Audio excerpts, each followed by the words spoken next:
Hi friends, मैं प्रकाश कुमार साहू। आपका अपना चैनल वाइटल गुरुजी में स्वागत है।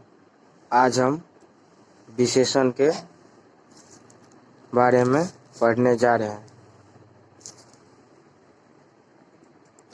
विशेषण वाक्य में संज्ञा या सर्वनाम की विशेषता बताने वाली शब्दों को विशेषण कहते हैं।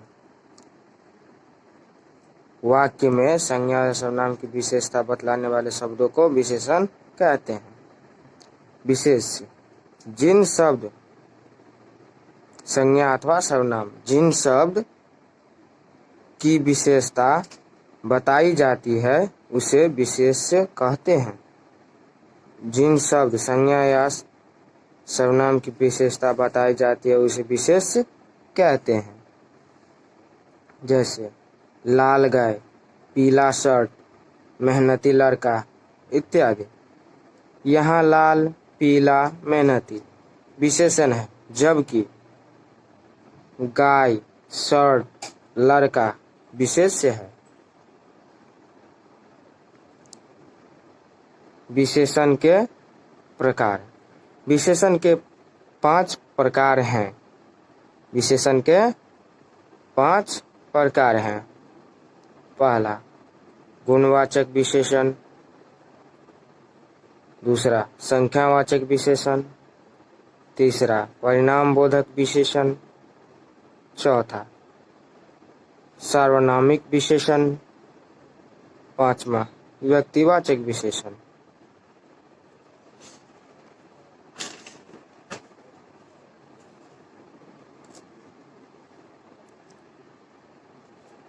पहला है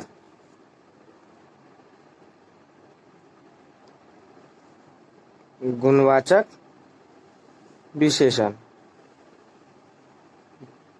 गुणवाचक विशेषण जिन शब्द से संज्ञा या सर्वनाम के गुण, रूप, रंग आदि का बोध होता है उसे गुणवाचक विशेषण कहते हैं। जिन शब्द से संज्ञा या सर्वनाम के गुण, रूप, रंग आदि का बोध होता है उसे गुणवाचक विशेषण कहते हैं। जैसे बगीचा में फल लाल है, बगीचा में फल लाल है, फुलप्रास स्वच्छ गाँव है इत्यादि। इन वाक्यों में लाल और स्वच्छ गुणवाचक विशेषण है। दूसरा संख्यावाचक विशेषण।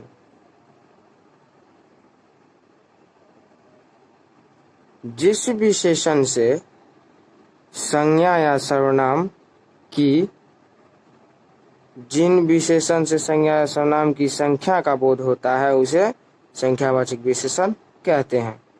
जिस विशेषण से संज्ञा या सर्वनाम की संख्या का बोध होता है उसे संख्यावाचक विशेषण कहते हैं। जैसे कि दोनों गायों की रंग लाल है, राम को एक वाहन है इत्यादि। इन वाक्यों में 2 और 1 संख्यावाचक विशेषण है। संख्यावाचक विशेषण में हमेशा संख्या का बोध होता है। अब है संख्यावाचक विशेषण के प्रकार। संख्यावाचक विशेषण के 2 भेद होते हैं। संख्यावाचक विशेषण के 2 भेद होते हैं। पहला निश्चित संख्यावाचक, दूसरा अनिश्चित संख्यावाचक। यहाँ पर दोस्तों हम सबको मूल विशेषण के भेद के बारे में जानना होता है, लेकिन फिर भी हम विशेषण के भेदों के भेद के बारे में पढ़ने जा रहे हैं। इसका डिफिनीशन उतना नहीं है, इसलिए मैं इसका उदाहरण समेत समझा दिया रहा हूँ। पहला है निश्चित संख्यावाचक विशेषण, जैसे कि 2, 1, 7, तीसरा आदि। यहाँ पर 2, 1, 7 ये निश्चित संख्या का बोध करा रहा है, इसलिए यह निश्चित संख्यावाचक विशेषण है। और दूसरा है अनिश्चित संख्यावाचक विशेषण। यहाँ पर अनेक, बहुत, सब, कई आदि। यहाँ पर ये सब अनिश्चितता का बोध करा रहा है। यहाँ पर ये तो निश्चित नहीं है, यहाँ पे 2 या 1, यहाँ पर अनेक। अब अनेक में कितना, बहुत में कितना, वो अनिश्चित है, इसलिए ये अनिश्चित संख्यावाचक विशेषण है। अब है निश्चित संख्यावाचक विशेषण के 6 प्रकार होते हैं। निश्चित संख्यावाचक विशेषण के 6 प्रकार होते हैं। पहला, पूर्णांक बोधक, जैसे 10, 100, 1000, लाख, 1 आदि। दूसरा है अपूर्णांक बोधक, जैसे सवा, पौना, आधा, 2.5, 1.5 आदि। तीसरा है प्रत्येक बोधक, जैसे प्रत्येक, हरेक, प्रति, एक एक आदि। चौथा है समूहवाचक बोधक, जैसे कि तीनों, पांचों, दसों, लाखों, यहाँ पे होगा दसों, लाखों आदि। पांचवा है क्रमवाचक बोधक विशेषण, पांचवा, नौवा, दूसरा, चौथा आदि। और छठा और अंतिम है आवृत्तिवाचक बोधक, जैसे दुगुना, तिगुना, 100 गुना।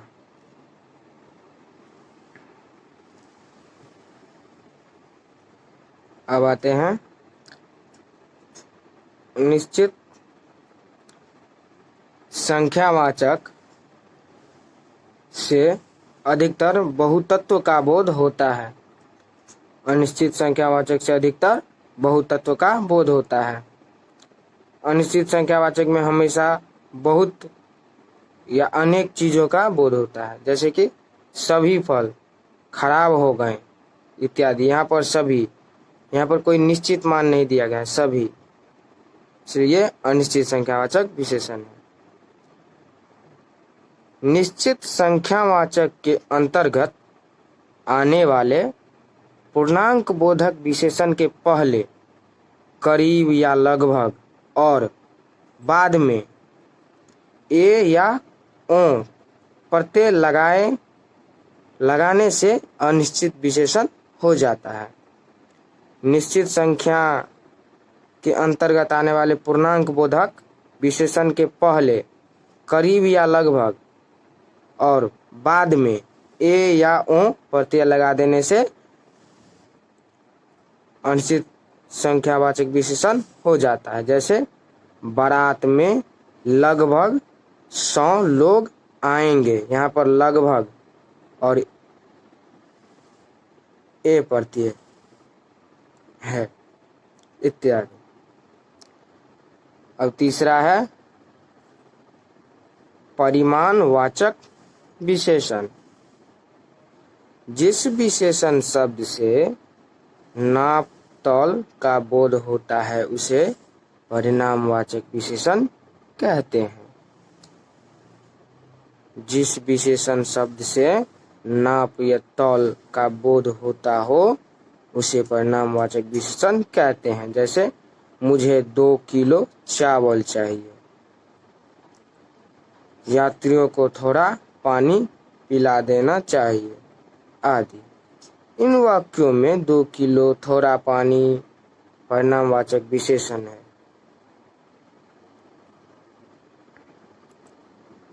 परिमाणवाचक विशेषण के प्रकार। परिमाणवाचक विशेषण के 2 प्रकार हैं। पहला, निश्चित परिमाणवाचक विशेषण। पहला निश्चित परिमाणवाचक विशेषण, जैसे 1 लीटर पानी, 3 किलो चावल, 7 मीटर कपड़ा इत्यादि। यहाँ पर ये 1 लीटर निश्चित है, 3 किलो निश्चित है, 7 मीटर निश्चित है। अब आते हैं दूसरा और अंतिम नंबर, अनिश्चित परिमाणवाचक विशेषण। जैसे थोड़ा धूप, थोड़ा पानी, कुछ काम, अधिक परिश्रम आदि। यहाँ पर थोड़ा, थोड़ा में तो कोई निश्चित मान नहीं दिया गया, इसमें थोड़ा में कितना वो तो पता नहीं है। तो थोड़ा धूप, थोड़ा पानी, कुछ काम, अधिक परिश्रम, ये थोड़ा, कुछ, अधिक, ये सब अनिश्चित परिणामवाचक विशेषण है। परिमाण बोधक विशेषण अधिकतर भाववाचक, समूहवाचक तथा द्रव्यवाचक संज्ञाओं के साथ आते हैं। परिणाम बोधक विशेषण हमेशा या अधिकतर भाववाचक, समूहवाचक तथा द्रव्यवाचक संज्ञाओं के साथ आते हैं। चौथा, सार्वनामिक विशेषण। जब कोई सर्वनाम शब्द संज्ञा शब्द से पहले आए तथा वह विशेषण शब्द की तरह संज्ञा की विशेषता बताएं, उसे सार्वनामिक विशेषण कहते हैं।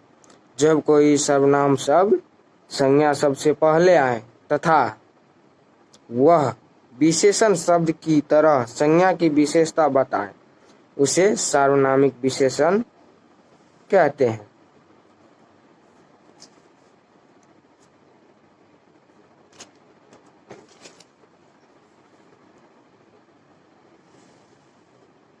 जैसे कि वह आदमी व्यवहार का अच्छा है, वह आदमी व्यवहार का अच्छा है। कौन दोस्त मेरा काम करेगा। इन वाक्यों में वह और कौन शब्द सार्वनामिक विशेषण हैं। पुरुषवाचक और निजवाचक सर्वनामों को छोड़कर बाकी सभी सर्वनाम संज्ञा शब्द के साथ प्रयुक्त होकर सार्वनामिक विशेषण बन जाता है। पुरुषवाचक और निजवाचक सर्वनामों को छोड़कर बाकी सभी सर्वनाम संज्ञा